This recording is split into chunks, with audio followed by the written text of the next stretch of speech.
Hi everyone and welcome back to another card making video. Today I'm featuring products from the SSS Stamp Make Card Kit and I am going to use what we have here to create cards with a mixed media vibe.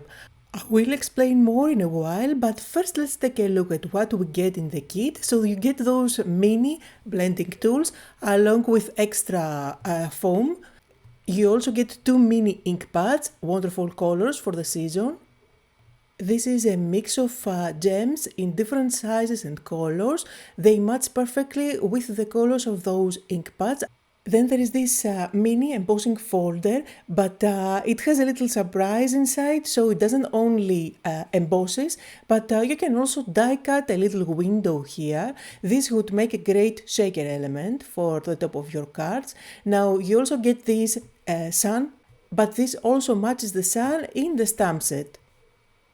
So let's take a look at the stamp set. This is a good generic one. You get many elements to play with, like the butterflies, the sun, the stars. You get many sentiments and of course those beautiful branches. And then let's take a look at the paper. You do get an envelope. And the 6x6 papers are gorgeous for the technique that I'm going to show you today.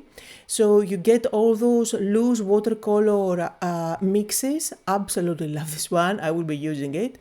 And you get many different color combinations. This is the other one that I will be using today. And of course you get cardstock, two white pages, and the lollipop. Now you do get this zipper bag where you can keep everything nice and neat, and let's start with the first card. So for today I'm going to show you how you can get a mixed media look without having to buy any new products. If you are a card maker, you already have in this kit what you need. If you know how to do stamping and you know how to do splatters, you are good to go. So I'm starting with a background which is already made for me and it looks mixed media already. Now let's do some stamping on top. I will be using those two branches and let me bring out my MISTI. I will start by doing a first layer of stamping by using colors that are tone on tone. So I'm going to bring in the ink cubes that are included. For the bottom branch I'm going with Terracotta and for the top branch I'm going to use Zest.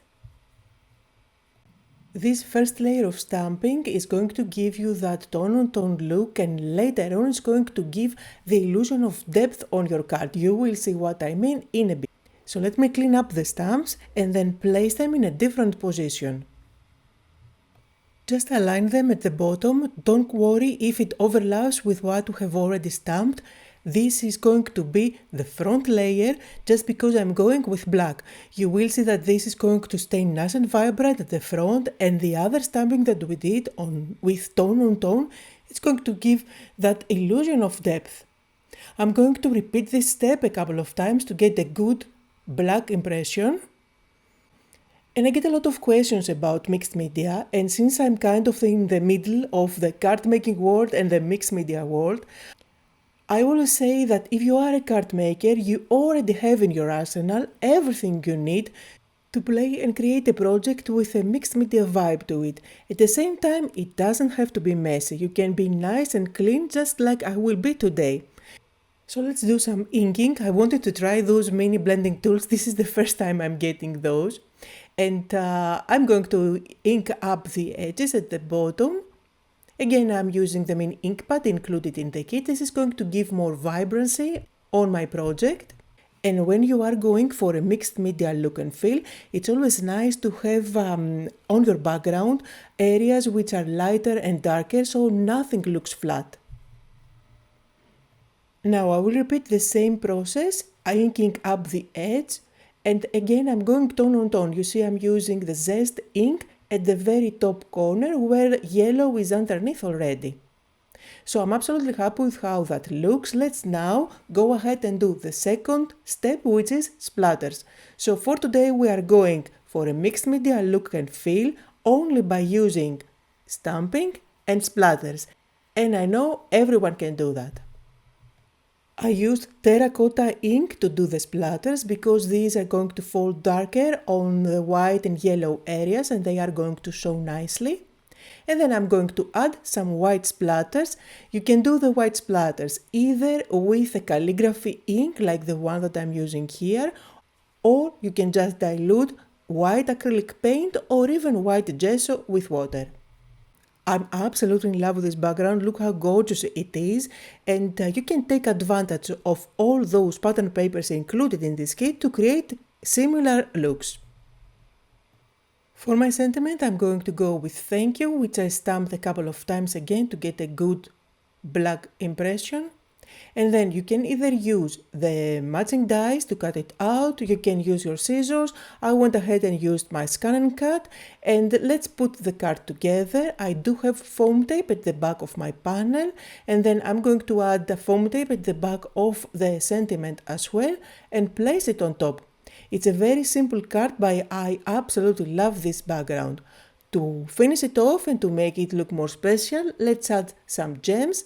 Just here and there, a few of them. The gem mix is already in your kit. So mainly stamping and splattering for this card.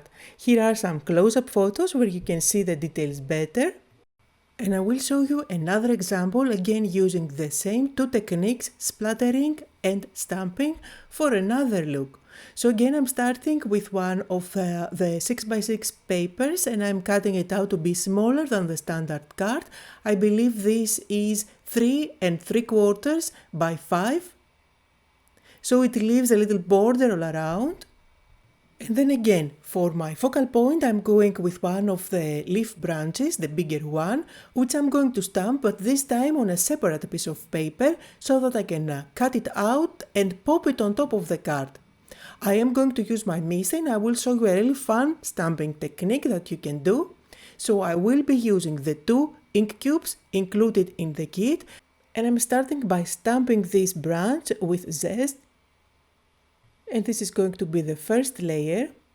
And actually today I had so much fun creating those cards. I haven't done stamping mainly for a card for a long time, so I was really enjoying it. And Ginger was also enjoying it too. He just came in to check out, he's my supervisor, if I'm doing a good job with stamping. So this is his adorable face, and let's move on with the card. So now I switched to terracotta, and I'm only going to ink up the bottom part of my branch.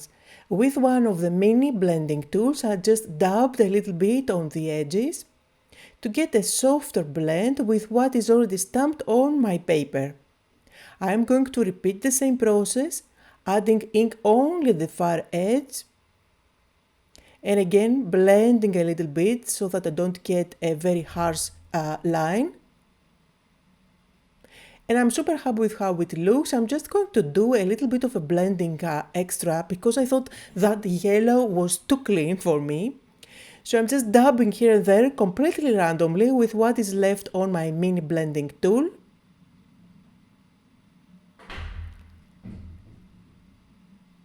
And I'm super happy with how it looks. Now you can either use a matching die to cut it out, you can use your scissors. I just went ahead and used my scan and cut.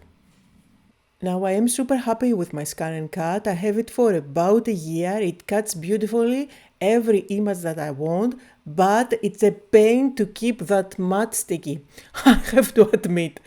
So I used pretty much every hack available, and I think that by using my Zig two-way glue is the best solution. So back to the card. As promised, I will be using only 2 techniques, so splatters and stamping. Here I'm doing the white splattering again. If you want to make sure that you control somehow the splattering and you don't end up with big blobs of color, you can just use a very thin brush. The thinner the brush, the smaller the blobs you get.